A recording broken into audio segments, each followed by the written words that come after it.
This story takes place during the time when a deadly fungus had taken over the Earth. Around 90% of the population had already been infected and changed. Still, there were a few people left, fighting to save whatever was left of humanity. It all began just 20 years ago. This fungus would enter through the human body, reach the brain, and then take full control. No scientist in the world had a cure for this outbreak.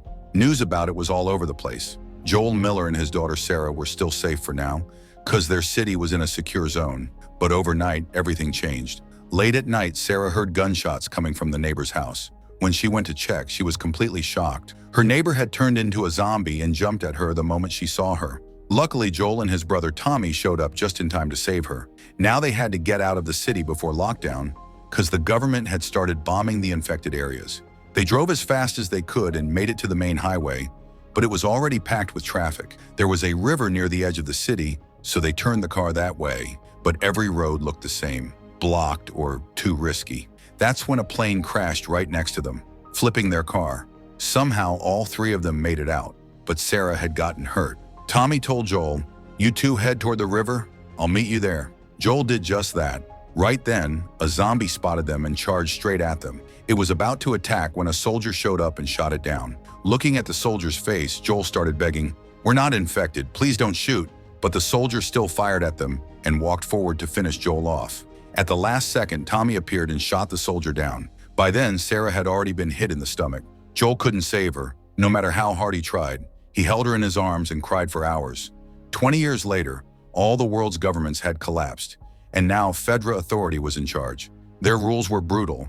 Breaking them meant straight-up execution. To stand up to their cruelty, there was a group called the Fireflies. They clashed with FEDRA all the time. For the past 20 years, the Fireflies had been fighting for freedom against this military dictatorship. In Boston, there was a small Firefly unit led by a woman named Marlene. She had a 14-year-old girl kidnapped from the Fedra military school, keeping a close eye on her. That girl's name was Ellie, the same girl who would one day change the fate of the world. Meanwhile, Joel was also in Boston, trying to get his hands on a truck so he could go rescue his brother Tommy. He used to talk to Tommy regularly over the radio, but it had been 3 weeks since he last heard from him. He tracked down the doctor who helped him connect with Tommy on the radio, got some info, and decided to head out. Over the past few years, Joel had met a woman named Tess. She'd become a big part of his life. She was handling a deal with some guys for a truck battery, but those guys took the money and didn't hand over the battery. Their leader, Robert, was already terrified. Turned out the battery that was supposed to go to Joel had been sold to someone else by his own people. And Robert knew if Joel found out what happened to Tess, he'd hunt them down no matter where they ran. Robert was scared stiff just hearing Joel's name, but his crew had already screwed up and there was no fixing it. Tess figured they weren't going to let her walk out alive. Right then, a bomb went off and everyone around got wrecked. Tess barely made it out. Her survival felt like a damn miracle. The next morning, she told Joel everything. She also told him that Robert's guys had sold the battery to someone else. Joel lost it. Without that battery, the truck was useless, and Tommy's life could be in danger. Now they had to figure out where that battery deal went down and who it was sold to. After paying off a few snitches, they finally got the info they needed. Back in Boston, all the Fireflies were planning to meet in that building tonight. The time had come to move the girl they'd been keeping hidden to where she needed to be. A few hours later, Joel and Tess showed up at the spot, only to find Robert dead and the battery lying right there next to him. It was totally busted.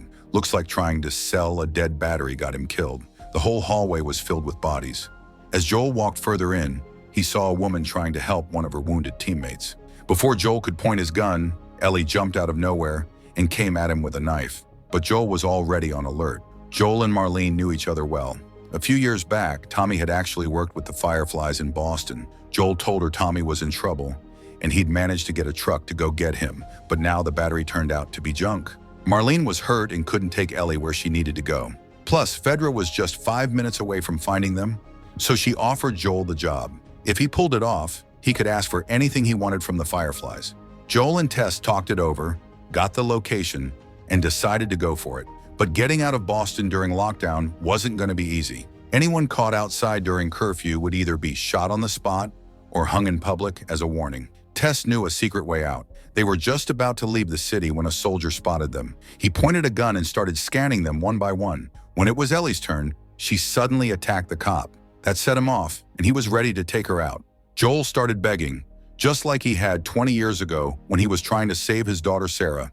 That memory hit him like a truck, and something snapped. In a flash, he went off and beat the soldier down. Ellie was just standing there, stunned. That's when Tess quickly ran a scan on Ellie and saw that she was infected. Before they could do anything, Ellie showed them her bite mark. It was 3 weeks old. No one infected survives more than a day, which meant something in her blood was fighting off the virus. She was immune. That's why she mattered so much. After getting bitten, Marlene had kept Ellie locked up for 3 weeks, but she never turned. Anyway, they did make it out of the city, but soon they'd start regretting that decision. After walking peacefully for miles, they hit a spot where they got stuck. The main road ahead was packed with infected. They tried to take a different route, but a bunch of zombies came at them. One of them even bit Ellie. They barely made it out alive, and after pushing through a ton of chaos, they finally reached their destination. But the place was totally wiped out. Fedra had already hit it, killed all the fireflies, and looted everything. There wasn't even a working radio left, so they had no way to contact anyone to find out where Ellie needed to go next. Some of the people there had also been bitten. From what Ellie had heard, there was a firefly base somewhere out west, where doctors were trying to find a cure. Her blood could be the key to helping them create a vaccine, but Joel wasn't having it. He said they should just go back home. That's when Tess said, "This is my home now." And that's when they both realized Tess was infected. The virus had already started spreading through her. But Ellie, she was totally fine. Tess could see it clear as day. Ellie's blood might be the answer to everything. So she begged Joel, this was her final request. Get her where she needs to go. No matter what, keep her alive and fix everything else. Right then, some of the bodies around them started turning into zombies. And the second one made contact. The rest of them knew where Joel and Tess were. See, the fungus spreads for miles underground, and it's all connected. Joel took Tess's words to heart and set off on that dangerous journey. Meanwhile, Tess stayed back, dragging a swarm of zombies toward her, and blew herself up. Her screams echoed in Joel's mind. He wanted to look back, but now all he could focus on was the promise he made to keep Ellie safe. After hours on the road, they found a good truck and started heading toward Wyoming, where Joel's brother Tommy was living. Last time, he had reached out from a radio tower in Cody. That's when Ellie asked, "So, how did you guys split up anyway?" Well, that was a long story. Tommy had always wanted to make a name for himself, so right after high school, he joined the army. But after spending years out in the desert on duty, that dream never really worked out, so he quit. Then when the outbreak hit, he teamed up with Joel to help get people to Boston. It was during that time that Joel met Tess. Later on, Tommy crossed paths with Marlene and ended up joining the Fireflies. He thought maybe he could actually change the world, but the last they heard, he had left the Fireflies behind and was now living free. After a long trip, they finally made it to Kansas City, but the main highway was blocked, which meant they had to go through the city to get back on track. Ellie, staring at the map, had no clue where they were. That's when they spotted a guy, wounded, begging for help. Joel immediately knew it was a trap and just floored it right through him. But right after that, they hit spikes on the road and their car blew a tire. Next thing they knew, gunfire. They were completely pinned. Joel shot one guy and took out another by luring him in. But the third dude got the upper hand and had Joel in a chokehold, about to kill him. That's when Ellie pulled the trigger and saved Joel's life. The guy begged, "Please don't kill me, man. I'm begging you." He said his mom was the leader of this zone, and they could ask her for anything they wanted. But Joel didn't flinch. He finished him off right then and there. They didn't waste a second and slipped out through a back alley. Meanwhile, some patrols found Brian's body. Over on the other side of town, Brian's mom, Kathleen, was already interrogating a Fedra informant. See, the people of Kansas City had rebelled against Fedra. They had their own army now. And when Kathleen got the news about Brian, she snapped. She killed the snitch on the spot, convinced Fedra was behind her son's death. Right after, her men stormed that building, but Joel and Ellie had already gotten out. Still, where they were now wasn't much safer. About 4 blocks over, they spotted a tall high-rise. As soon as things calmed down, they headed straight for it. Meanwhile, while searching for Joel and Ellie, Kathleen's people got a lead on a hideout. They figured it probably belonged to Henry and his little brother Sam, 2 of the most wanted guys in Kansas City. Turns out, FEDRA had buried infected people in the basement of that same building. And not just there, dozens of these basements were scattered all across Kansas City. But this one, it was falling apart. Still, Kathleen ignored that and stayed focused on finding the people who killed her brother. On the other side, Joel was completely wiped out after climbing all the way up to the 33rd floor. So they found a room on that floor, set up a spot to crash, and passed out for the night. Late that night, Henry and Sam came up to that floor. They realized someone was there, so they made a plan. They snuck inside and pulled their guns on Joel and Ellie while they were asleep. But after a little talking, they all realized they were in the same boat. Everybody just wanted to get out of Kansas City. To earn their trust, Henry explained he was a local, but because of one mistake, he was now a most wanted man. A month ago, Sam was diagnosed with leukemia. Without meds, he wouldn't have made it. So Henry made a deal with Fedra. He ratted out Kathleen's brother. They killed him, and now Kathleen was out for revenge. Henry knew a secret way out of the city, but there was a catch. The place might be crawling with infected, and he didn't have a weapon. That's why he had pulled an empty gun on Joel and Ellie in the first place. Eventually, Joel decided to trust him, and by sundown, the group headed into the tunnels. One night, a full day, and the next evening went by inside that dark maze. But they finally made it out on the other side. Up ahead was a river. Once they crossed it, they'd be free. But just then, gunshots. They ducked behind a car. Someone was sniping at them from a building across the street. Joel told them to stay low. He made his way around the back, careful not to get spotted, then went in and took that guy out. Just then, Kathleen's convoy came into view. Henry, Sam, and Ellie ran for their lives while Joel covered them from the other side. After a lot of effort, Joel finally managed to shoot the truck driver, causing the truck to crash into a house. The crash broke open the basement, and infected started pouring out. Chaos broke loose. Kathleen's soldiers opened fire, but there were way too many infected. Suddenly, a zombie ripped the head off Kathleen's main guy. Ellie quickly hid inside an old car. Henry and Sam took cover under a nearby vehicle, but it looked nearly impossible for them to make it out alive. Joel kept covering them, but then a young infected girl jumped into Ellie's car and started flipping around. Scared, Ellie ran out and saw Henry and Sam were completely surrounded. She quickly pulled out her knife and helped them escape. Just then, Kathleen pointed a gun at Henry. But before she could shoot, a zombie got to her and took her down. Somehow they managed to escape and found shelter in a house. Sam had been infected, but Ellie didn't tell anyone. She even tried putting her blood on his wound, hoping it might heal him. But a few hours later, he turned and attacked Ellie. Things got so bad that Henry had to shoot his own brother. The shock was too much for him, and in the next moment, he shot himself too. The next morning, after burying them, Joel and Ellie headed out for Wyoming. 3 months later, as they finally reached Wyoming, they were caught by a group of horseback riders. They had a dog that could sniff out infected, and they let it loose on them. Joel panicked, thinking if the dog caught Ellie, they'd kill her. But to his relief, nothing happened. Ellie was fine. Then one of the riders asked, "So, what are you two doing out here?" Joel, almost begging, said, "I'm just looking for my brother, Tommy." The leader of the group then asked, "What's your name?" As soon as Joel said his name, they brought them straight into their town. And the moment Joel saw Tommy, he got emotional. And why wouldn't he? The two brothers were meeting after so long. Maria was Tommy's wife, and their town had every facility you could think of. To keep it safe, there were tall wooden walls built all around, with guards on duty all the time. If anyone looked infected, they'd shoot them from half a kilometer away.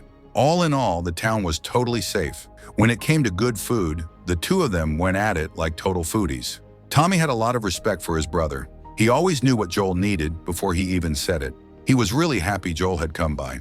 But one question kept bothering him deep down. Who was that girl with him? Joel told him the whole story, and in the end he added that if Tommy had stayed in touch, Tess might still be alive. Hearing Tess's name really hit Tommy hard, but he had his reasons. After leaving the Fireflies, he met Maria.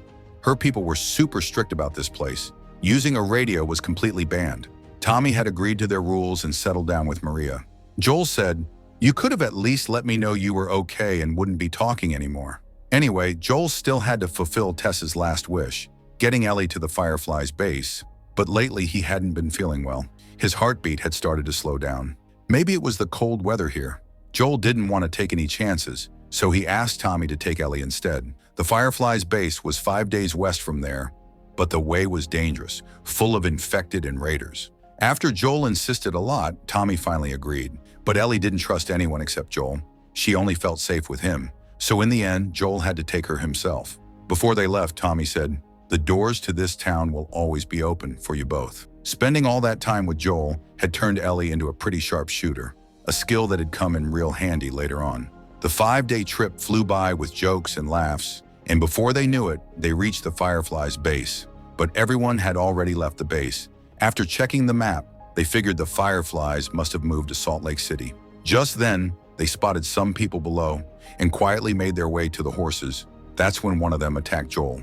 Joel took him out, but he got seriously hurt in the process. Somehow, they got on the horse and escaped. They managed to get far enough away, but then Joel's condition got worse and he passed out, falling right off the horse. Ellie panicked and started crying. She had no idea where to go now. The world was cruel and people were liars.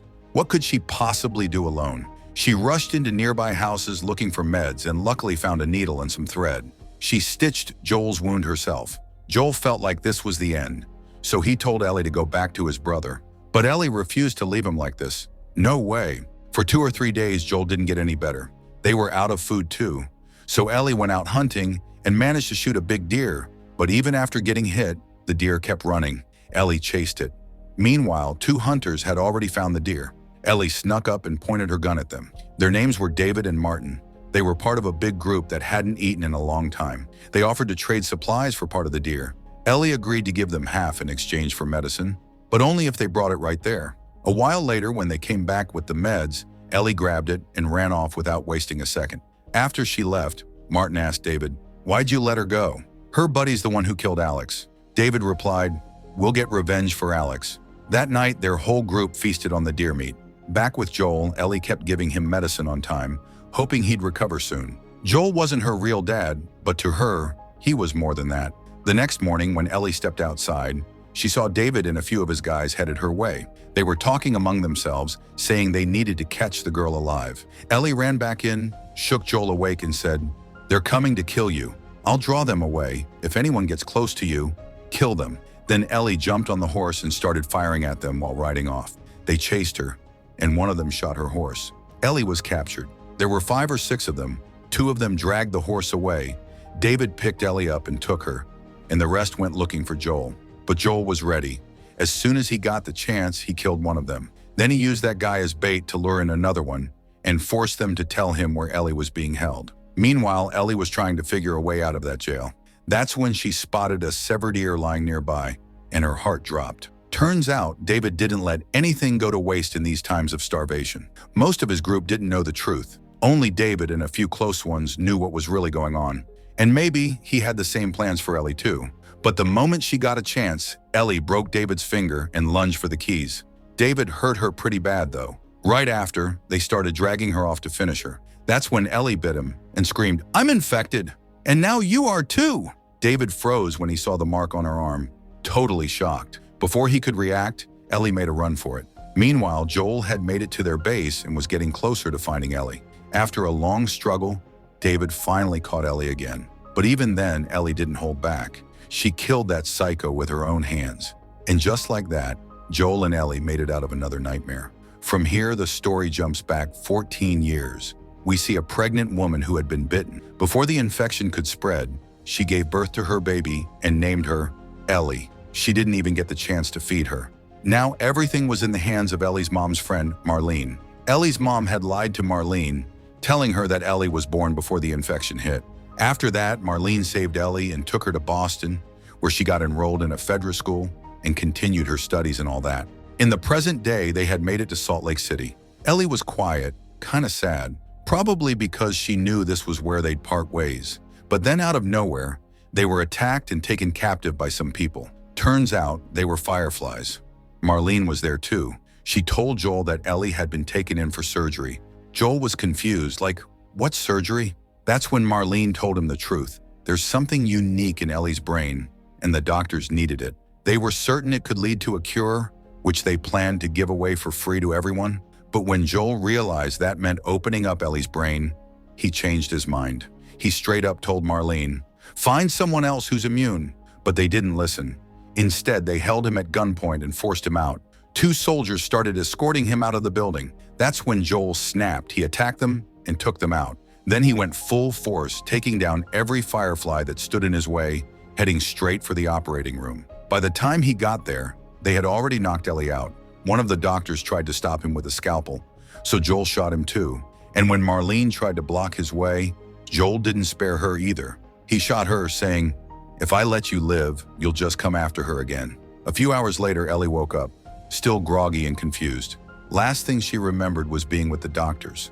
She immediately asked Joel what happened. Joel told her, "There were a bunch of other immune kids like you, but the doctors couldn't figure out much. Then out of nowhere, raiders attacked the hospital. We barely made it out alive." 3 days later, we see an army squad visiting the Salt Lake City hospital to honor the fallen Fireflies. The squad leader, Abby, had lost someone real close to her in that attack. She was burning with rage. She told her group, "We're gonna kill Joel, no matter what.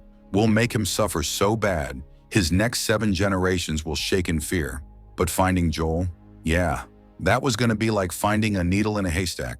5 years flew by just like that, and there was still no sign of Joel. That's because he had already gone back to his brother Tommy right after all that happened. Over these 5 years, the whole city had changed a lot. The population had started getting out of control, and they were even giving shelter to refugees now. So construction work picked up fast, and Joel was put in charge of the whole thing. To spot any danger early on, he used to send out patrol squads outside the city every single day. Ellie and her best friend Dina loved being part of that. They were always up for taking risks. One day during one of those patrols, they ran into an infected that could actually think. It totally caught Ellie off guard and managed to bite her before she could react. Somehow, Ellie managed to kill it and hid her wound before Dina showed up. Now it was pretty clear. These infected were getting smarter, and that was a big warning sign. Anyway, 4 hours from now, it was going to be 2029. That night, Ellie and Dina met up and had a blast together. But then Dina got real close to Ellie, and some guy didn't like what he saw. He started yelling nasty stuff at them, and Joel stepped in and shut him up. But Ellie wasn't cool with that at all. She told Joel straight up, "I don't need your help. I can take care of myself." She was 19 now and getting more and more annoyed with Joel's overprotective attitude. Meanwhile, on the other side, after 5 long years of searching, Abby had finally found out where Joel was hiding. That night, they figured he was probably camped out in some small, rundown spot. But when they saw the truth, they were shook. The city was huge, with 4 guarded entrances and soldiers stationed all around. Joel had his own army now. Getting inside that place was damn near impossible. Abby said, "We'll take down one of their patrol teams, then we'll get intel on Joel Miller from them." But her friends weren't on board with that. They didn't want to hurt any innocent people. That was the deal they had all agreed on. Abby said, "We're not going to kill them, just scare them." After that, she went out to scout the area and gather some information. Meanwhile, Ellie had overslept, so Joel had already taken Dina out on patrol. Jesse was now in charge of watching over Ellie. A storm was expected to roll in, and it had gotten pretty damn cold. After keeping watch for a while, Abby couldn't take the freezing weather anymore and decided to head back to her hideout. That's when she spotted 2 people on horseback, probably out on patrol. While trying to follow them, Abby slipped down a snowy mountain slope and ended up in a place full of dead bodies. And right beneath those bodies, under the snow, were thousands of zombies buried. The moment they sensed movement, they came charging at her. Abby ran for her life, as fast as she could, and managed to take cover inside a nearby house. But the zombies found her again and were just about to take her down. Right then, Joel showed up and saved her. He and Dina had taken shelter in that same house because of the storm. Just then, Dina called out to Joel from downstairs, and that's when Abby realized the guy who just saved her was the Joel. But she couldn't take him out right then. Her pistol had slipped out during the chase. So before things got worse, they all jumped on their horses and made a run for it. Back in the city, a construction worker spotted a live fungus growing out of the ground. Within moments, panic broke out, because with this cordyceps, even stepping on it could wake up infected that were linked through the roots. And this guy had pretty much shaken the whole damn system, inviting death. In the emergency, kids and elders were told to head straight to the bunkers. Tommy immediately tried to contact Joel, but the storm had messed up all comms. So he reached out to Jesse and told him, "Joel's not responding on the radio. He might be in trouble." As soon as they knew what was happening, Ellie and Jesse split up, heading in 2 different directions to find them. They were supposed to meet up at a specific place in the end. Meanwhile, Joel's problems weren't getting any better. Thousands of infected were on his tail now. On the other side, the infected had breached the city as well. Tommy and his soldiers started tossing barrels of gasoline from above and shot them to set them on fire. A lot of infected got burned alive, while the others were shot down. But instead of the numbers going down, they just kept growing. Joel was still miles away from the city, and Abby's hideout was really close now. They might freeze to death before they even made it there. Abby said, "We've got blankets and weapons." So they decided to head to Abby's place to grab those supplies. But just as they were about to head out, a bloater appeared among the zombies. This series had 5 types of zombies, and the bloater was the biggest and the strongest. Bullets barely even affect them. Before they could react, the bloater smashed through a wall, and all the infected flooded into the city. Luckily, they'd already planned for this. All the kids and elders were safe in the bunkers, and only those who could fight were outside. Every house in the city had soldiers stationed at it, firing at the infected. That's when Tommy came face to face with the bloater. After a long struggle, Tommy finally managed to burn it down. Maria released her vicious dogs on the infected, and they turned out to be a game changer. Meanwhile, Abby led Joel and Dina right into a trap and took them to her hideout. Joel was losing it as he watched the city burn. He told them, "Grab whatever blankets, ammo, anything you need. We'll be out in 3 minutes." That's when Abby introduced him to her friends and finally said, "The old man's name is Joel." As soon as Abby's friend heard that, he aimed a gun right at Dina. Then they knocked Dina out because all they wanted was to get revenge on Joel. After that, Abby took all of Joel's weapons and smashed his knee with a shotgun. Joel screamed in agony, rolling in pain. He thought they were all fireflies. That's when Abby said, "The fireflies were gone the day you killed 18 firefly soldiers and a doctor. And that doctor was my father." Saying that, she started beating Joel with a golf club. She hit him so hard that the golf club broke, but she wasn't done yet. She started punching him. Watching this, her friends were horrified. Meanwhile, Ellie saw Joel and Dina's horse at the gate, so she rushed inside. Hearing the sounds of beating and Joel's cries, she quietly sneaked upstairs. Seeing Joel's condition, Ellie fired a shot at Abby, but one of Abby's friends grabbed her and caught Ellie. Ellie was crying, begging Joel to get up. After a lot of crying and pleading, Joel finally started coming around and tried to get up. That's when Abby shoved the golf club into his neck, killing him. In her rage, Ellie shouted at them, "I'm gonna kill all of you. None of you are gonna make it out alive." Not long after all this went down, Jesse showed up. He and Ellie took Joel's body and headed back to the city. In the last part, we saw how that terrifying zombie attack destroyed all of Jackson City. Now, inside the hospital, it's flooded with the injured. Ellie's in really bad shape. She's in shock after Joel's death. Every time she wakes up, she keeps having seizures. The doctors have no choice but to keep her sedated. On the other side, Tommy's going through the same. He walks in broken, just to see his brother one last time. As soon as he pulls the sheet off his face and sees Joel's messed up face, his blood starts to boil. Even after 3 months, Jackson City hadn't recovered. People were still working day and night. Meanwhile, we see Ellie again, finally getting discharged from the hospital. She goes home and just breaks down holding on to Joel's clothes. That's when Dina shows up to see her. And this time, she tells Ellie everything, the whole truth. Turns out she knew the names of most of the people who killed Joel, and also where they live. Ellie gets mad, saying, "You knew all this and still let them go? We should have gone after them right then." Dina had kept it from her on purpose, scared that Ellie would go after them in anger and end up dead. Right before Dina passed out that day, she saw a patch on one of their bags.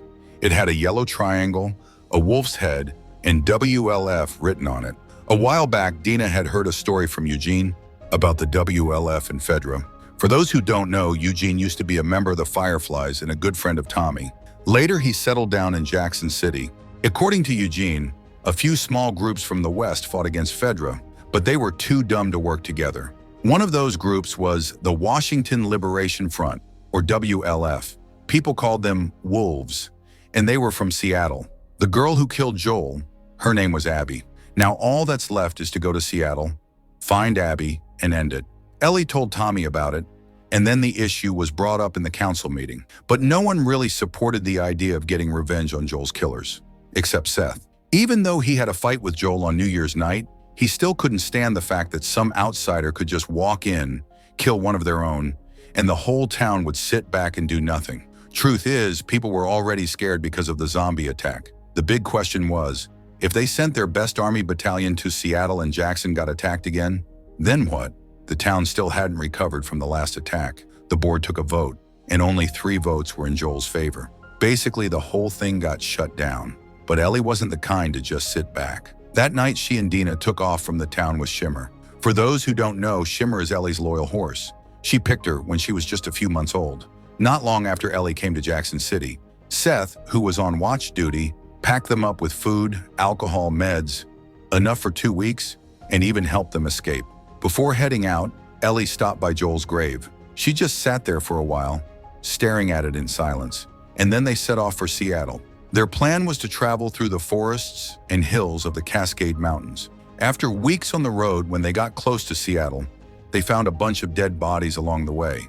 There were weird marks on their faces and bodies. Whoever killed them didn't even spare the kids. From the bullet shells they found there, Ellie and Dina figured this could be the work of the wolves. The story jumps back 11 years, and we see a Fedra battalion moving through the Seattle quarantine zone. One of the soldiers is cracking jokes about the people of Seattle, keeping everyone entertained.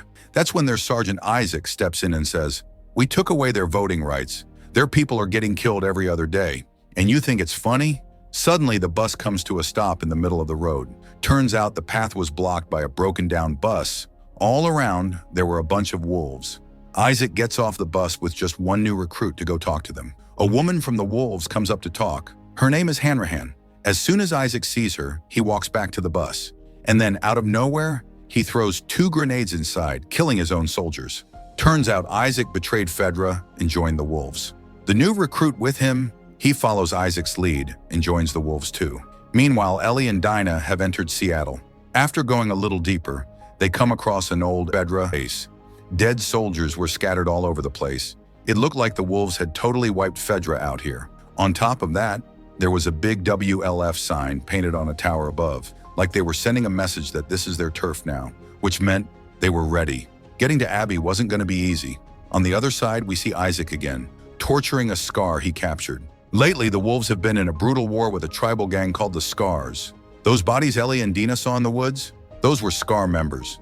Here, Isaac burns the Scar with a hot pan and asks, "Where's your next attack?" But the Scar doesn't say a word. Instead, he quietly holds out his other hand to be burned too. Seeing that, Isaac realizes he's not gonna talk, so he shoots him. Back with Ellie and Dina, after waiting all day, they finally head out once it gets dark to scout the tower building. Eventually, they spot a broken window. Ellie looks closely and says, "Someone climbed up using the pipe and broke in through the window. We'll go in the same way." And just like that, both of them climb up and slip inside. The moment they opened the door, they found a dead body lying right in front of them. It was a WLF soldier, killed by arrows. The scene inside was even more brutal. Someone had taken out a whole group of WLF and hung their bodies up. Ellie looked closely at each face, but none of them were from Abby's crew. On the wall, written in blood, were the words "Feel Her Love," with a strange symbol underneath. As soon as Ellie saw it, she figured out what was going on. It was revenge. The gang in the woods the wolves had slaughtered were now hitting back. Just then, the radio started crackling. What if one of the wolves managed to call for backup before dying? Ellie and Dina were still debating this when WLF backup suddenly stormed in. The two immediately hid where they were. The wolves were shocked at the scene. The senior-most guy said, "This has to be the Scars. Search every inch of this place. Kill anyone you find." Ellie snuck out and quietly made her way upstairs. One of the wolves got suspicious and went to check. That's when Ellie jumped him, and the next second, Dinah shot him dead. They broke through a window, ran down the stairs, and took off. But the wolves were right on their tail. It was nearly impossible to shake them off, so they slipped through a collapsed building. The wolves couldn't follow that way. One of them radioed in, "They're in the transit tunnel. Locked down the south entrance." Inside was an old subway station packed with train cars. They somehow reached the south entrance, but it was surrounded. It looked like there was no way out. That's when they heard zombies growling from a tunnel. Turns out a wolf had accidentally dropped a lighter on some cordyceps, and in seconds, infected burst in and chaos erupted. Ellie and Dina rushed into a flipped train car full of skeletons, but the zombies weren't done. They came in through the same path, even smashed windows to get in. Ellie and Dina fought them off with everything they had. They cleared a path and slipped out through the emergency exit of the train car, but the infected were still chasing them. They ran all the way to the exit door of the station, only to find it completely jammed. Ellie managed to squeeze through, but Dina got stuck. Just before a zombie could bite her, Ellie threw her own arm forward so it would bite her instead. Then somehow, the two of them made it out alive. Dina doesn't know Ellie is immune, so she's confused. They run and take shelter in a safe spot, and the next thing, Dina pulls a gun on Ellie. She says, "Why would you risk your life to save me like that? If you're infected, I'll have to kill you before it spreads." Ellie says, "Don't shoot. I'm immune. The virus doesn't affect me. That's why I did it." I've been bitten before, more than once, but Dina doesn't believe her at all. Ellie says, I'm crashing right here. If I show any signs of changing, you can shoot me. Hours pass, but nothing happens to Ellie. Dina gets really relieved and tells her she's pregnant. She found a pregnancy test kit in one of the buildings, and that's how she knew. The baby's from her ex, Jesse. Just then, they hear a radio message. One of the wolves says, we're heading back, moving the passengers to Lake Hill. Tell Nora to be ready. There was a girl named Nora in the group that killed Joel. This might be the same Nora. Ellie and Dina quickly check the map and set off toward Lake Hill. Meanwhile, we see Hanrahan, the one who brought Isaac into the WLF ranks. She probably held one of the highest ranks. A few days ago, she had sent Sergeant Park and her squad to clear the hospital of infected. The warlike tension with the scars made the hospital a critical zone if a full fight broke out. But now Sergeant Park is being blamed for getting her whole squad killed. In her defense, she says, we'd cleared everything up to the 6th floor. Just the basements were left. B1, B2, and B3. Old-timers say the first cordyceps patients were brought there. The place is tough to reach. Broken stairs everywhere, and the elevators out. There was only one working route to the basement from the ground floor. Sergeant Park sent a squad into B1, completely empty. Today, she sent another team into B2, led by her most trusted soldier, Levin. 5 minutes after they entered B2, Levin radioed in, saying they were having trouble breathing. Park assumed maybe a zombie had bitten him, but that wasn't it. The infection was airborne. Levin said, seal us off, now. Without wasting time, Sergeant Park ordered another squad to seal off both B1 and B2 completely. After hearing all that, Hanrahan dismissed the charges against her. She even praised her for handling the situation. Then she added, unless it's really necessary, no one should know what's down in B2. Now it's night. We see Ellie and Dina inside an old building in Lake Hill, slowly making their way forward, looking for Nora. Suddenly, out of nowhere, dozens of infected start crawling out. Ellie tells Dina, get inside that metal grate, and then takes on the infected herself. But there were too many of them. Within seconds, they're all over Ellie, and it doesn't stop there. Some infected even break the grate where Dina was hiding. It looked impossible for them to make it out alive. That's when Jesse shows up just in time. Without wasting a second, he goes after the infected and manages to pull them both out of there. But by then, the gunshots had already drawn the wolves. They saw Jesse, Ellie, and Dina running and opened fire without warning. The three ran toward a nearby park, dodging bullets. Somehow, Jesse got them inside. The wolves stopped there. They didn't step into the park. That's when Ellie figured it out. There must be something really bad inside the park. That's why the wolves weren't chasing them in. Without wasting time, Jesse went looking for another exit. On the way, Ellie asked, how'd you even find us? Jesse said, I found your map inside the theater. Dina must have left it there by accident. It had your whole plan marked on it. Ellie and Dina were stunned. Jesse added, I'm not here alone. Tommy came with me too. He's searching from the other direction. We'll meet up in the morning at the marked spot and head home. Just then, they hear whistling sounds. Slowly, they realize, this is Scar's territory. That's why the wolves didn't dare enter the park. A little ahead in a clearing, a bunch of Scars had captured a wolf soldier. He was trembling in fear, begging, please don't kill me. I can be useful. I know Isaac's next plan. But the Scars didn't care. They believed in their prophet. In fact, the Scars were deeply superstitious and followed someone they called the prophet. And in her name, they tied the wolf to a tree and slit his stomach open. His guts spilled out. That's how they kill. Slow, painful, and brutal. Hiding behind the trees, Ellie, Dina, and Jesse saw everything. But Dina couldn't take it. She screamed out of fear. One of the Scars shot her in the leg with an arrow. Ellie said, I'll draw their attention and lead them away. You take Dina and get out. We'll meet back at the theater. The next second, Ellie opened fire on the Scars and bolted. All the Scars turned toward her and started chasing her. She kept running through the trees, dodging arrows, taking cover, moving ahead bit by bit. Eventually, she reached the main gate of the park. One side had Scars, the other had wolves. It was total chaos. Ellie didn't know which way to go. Both sides meant certain death. Finally, she quietly slipped out of the park and spotted the hospital ahead. Just then, one of the guard dogs noticed Ellie and started barking. The wolves came over to check, but Ellie had already slipped through a small hole. They assumed it was just some animal. Inside the hospital, we see Nora bandaging a wounded soldier and washing her hands. That's when Ellie sneaks up behind her and pulls a gun on her. She says, "Tell me where Abby is." "I don't want to kill you." But Nora tricks her and escapes, yelling out, "Intruder! She's in here! Take her out!" Ellie fires at Nora, and the wolves fire back, but no one gets hit.